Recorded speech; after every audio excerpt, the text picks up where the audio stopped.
Hi, everybody. My name is Rita Crompton, host of Invent America Radio and known as America's Inventor Lady.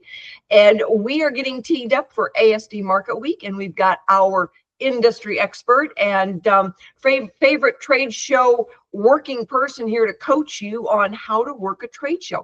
Patty Duffy is absolutely a professional, and we love to have her go with us. Patty, thank you so much for being with us today. Thank you, Rita. It's great to be here. So ASD is our big show. It's our Super Bowl of the year. You go and help our inventors work the show. So what should they expect? What is the best way to work a show? You don't sit at a table and play on your phone. ASD is a terrific show because it's like none other. A lot of shows, you go there for educational purposes, you network, you go to conferences and lunches and so on. And maybe if you get time, you visit some of the exhibitors and you look at some of the products. ASD, on the other hand, is all about the products.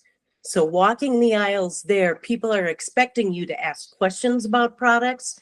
The people in the booths are expected to tell you about products.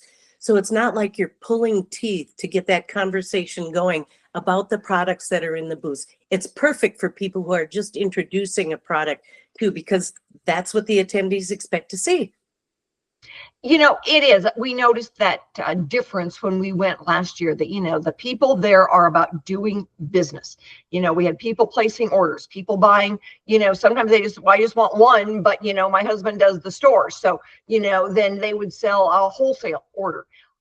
Inventors that just had prototypes that were asking questions and learning a lot about, their product and how they could make it better. Price points were huge.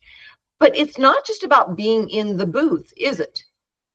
No, it's not. In fact, I always tell people working a trade show is don't be afraid to talk to people, and not just in the booth, in the taxi line, the food court, the hotel lobby, walking the aisles. Don't be afraid to tell them who you are and what you do, although briefly. Well, what's the worst that can happen? They yawn and they walk away. Nobody died. But what if they say, well, that sounds interesting. Tell me a little bit more about that. There's your opener. Exactly.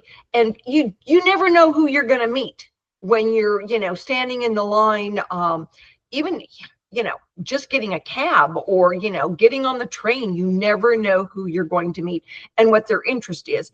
And, we do the Innovation Awards. So anybody at the show can come and vote on their favorite new product. So, by all means, get them to come and stop by the booth and look at the new products that we've got there. The other technique, which is not really a professional trade show technique, but I've discovered it works, is whatever you are wearing. If you have something that can be a conversation piece, it might be as simple as, for me, a Green Bay Packers hat, because there are people who are Green Bay Packers fans and they walk through the aisles and they stop you and say, hey, go Packers. That's all you need, is that nanosecond to start a conversation with the person. So, you try not to be political or anything like that, but a simple little thing, maybe your university, maybe a product slogan, maybe it's something unique. Keep it clean, obviously, but anything that could be a conversation starter, even a hat. You just wear a hat, and women go crazy on hats. They might just stop and say, that's a terrific hat you've got on. Wow, there you've got your opener to say something more. You never know. And like you said earlier, to the point, when you get someone's attention, and you talk about what problem did you solve, how did you solve it, and is it at a price the consumer will pay? Well, it gives you a chance then to also ask some questions. It's like, what do you do? What brings you to the show?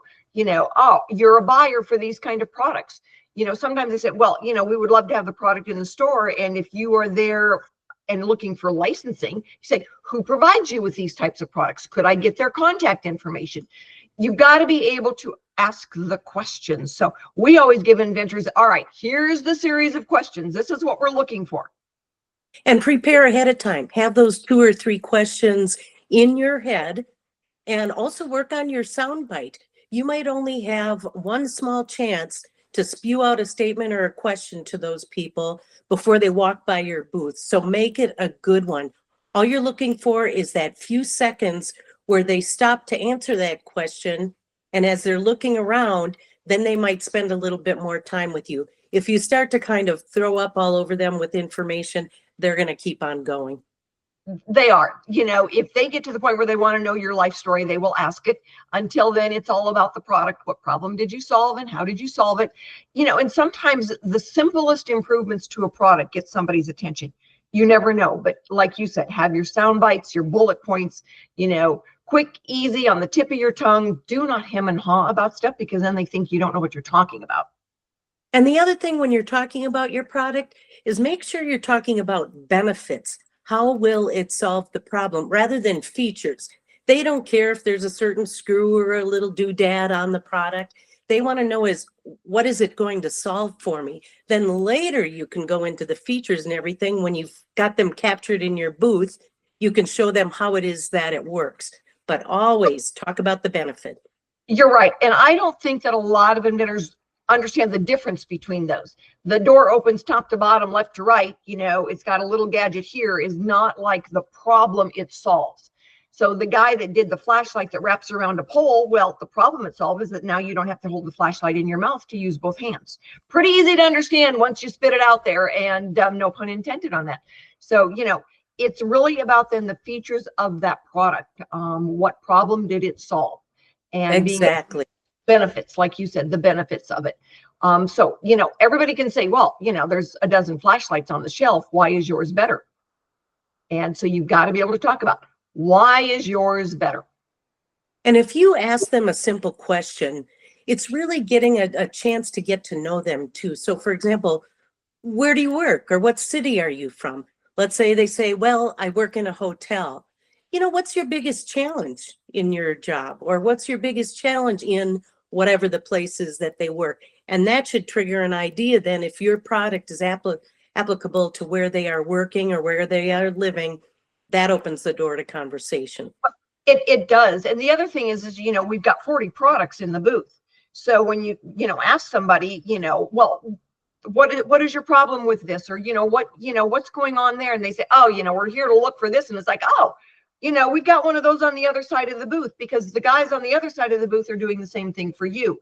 Where you say, oh, come and look at this one. And you help make that introduction for someone. That's what it's all about here, is that we go as a team.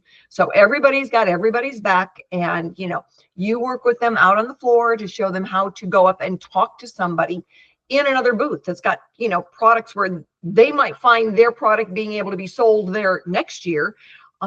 But not everybody is comfortable talking to strangers. That's right. And you hope that they practice it enough that they do get comfortable. That's what I love about your booth, because there are a number of inventors in there. We're all in this together. We all want each other to be successful. And I know you don't have true competitors in your booth working against each other. So if you hear something that comes from a customer that's walking by and you say, oh, I think this product in the back of the booth might be something you'd be interested in, even if it's wrong, bring them into the booth, let the other person decide whether it's the product is applicable or not. Exactly, because we'll get people that know we are there with the new products, and they'll say, well, I'm really here to look at tools. And you say, oh, well, we've got these tools over here. I'm here to look at kitchen gadgets. Oh, we've got this one. So we try to let everybody know they can go to our space, our dashboard, look at the products that we are taking, so they know what else is going to be in the booth.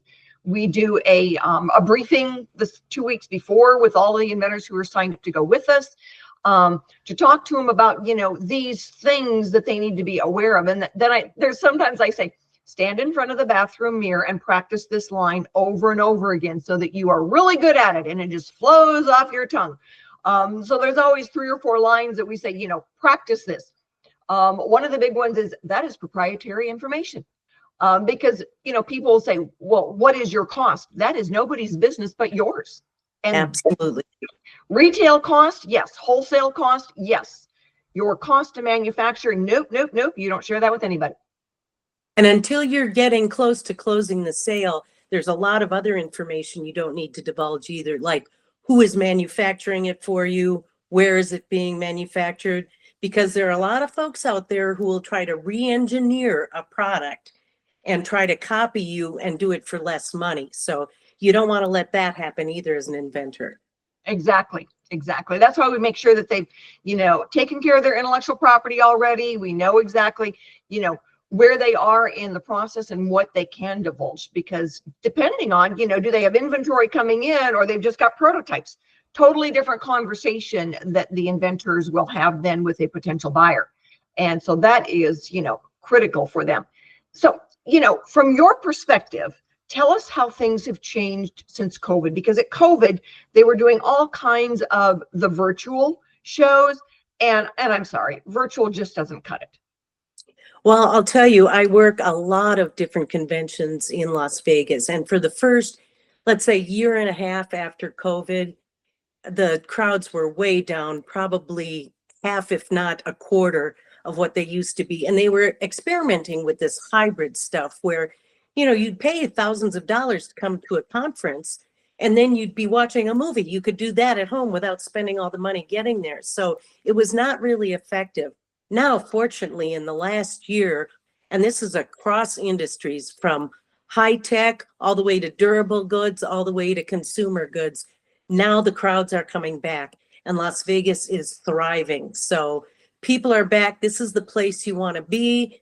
And I would say that America's Inventor Lady is the person you want to work with, because you're going to guide these folks right through the entire process, protect their intellectual property, and get their product to market. Well, thank you, Patty. And that is what we try to do, is to make sure that, for an inventor going alone, it's really expensive. And then you truly are alone. You can't walk the floor and work the booth at the same time. We don't have that invention just yet. So, be able to have a team. We've got, the staff there to help them out. We've got the other inventors. So, you need to take a break. Some of our inventors are in their 80s. They can't work 9-hour days standing there. So they need to be able to go and take a break and have some lunch. And we're still there covering for them. And that makes all the difference in the world. And for some, just learning how to do a trade show. What does a good display look like? How can they go and learn? And so those are some of the things that we really help the inventors figure out when they're there. And then by all means, you say, all right, so my next big show is going to be the ABC Kids Expo because they've got a kids product.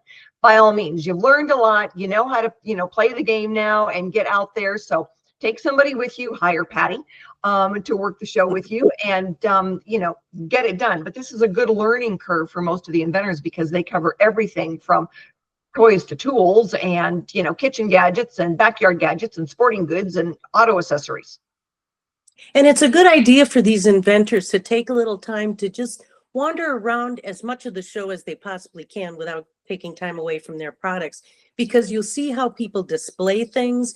You'll see what signage they use. You'll see what colors they use. Colors are even important to attract attention. If you've got a little product that's sitting in a corner with no signs, people don't know what it is, and you have no information there, no one's going to stop by and take a look at it. You're going to have to be there 100% of the time, explaining and explaining and explaining. Let the tools do some of the work for you. Yep, absolutely. We've learned that being there eye to eye, being able to talk to people, they can touch the product, see how it works, so much more productive than, calling on the phone, emails that they don't even open. And people can spend more money on almost any other type of marketing than they do on going to a trade show. And especially if they're going with us, so everybody's sharing the expense, you can get more for your marketing dollar at a trade show than you do any other type of marketing. It's really amazing. I agree with that. And one other thing that is so critically important, when you go to a show and you get home, do not delay in following up on your leads. That is the absolute worst thing, is if somebody met you at the show and they met hundreds of people at the show, and then they don't hear from you afterwards. They forget who you are, what they saw. So we always like to say in my business is 3 days after the show, that is your prime time. Call, email, make a contact, remind them what it was you talked about, and remind them something about yourself. Even put a photo of yourself on the email. That's also a nice trick, because people say, well, yeah, I remember talking to that very nice person in the Inventor Lady booth. But that is so critical, is the follow-up. It is. And I mean, that's one of the reasons that, we use very distinctive logos and everything on our emails. And so people can say, oh yeah, I remember that booth. And it triggers then, you know, their memory, the conversation, and it's been very helpful. So anyway, we will see you at ASD Market Week. I am looking forward to having you help all of our inventors, and I know that they are glad to have the help. So Patty, thank you so much, and holy cow, we're about 5 weeks out. You bet we are. Looking forward to seeing you then. All righty, you take care now. You too.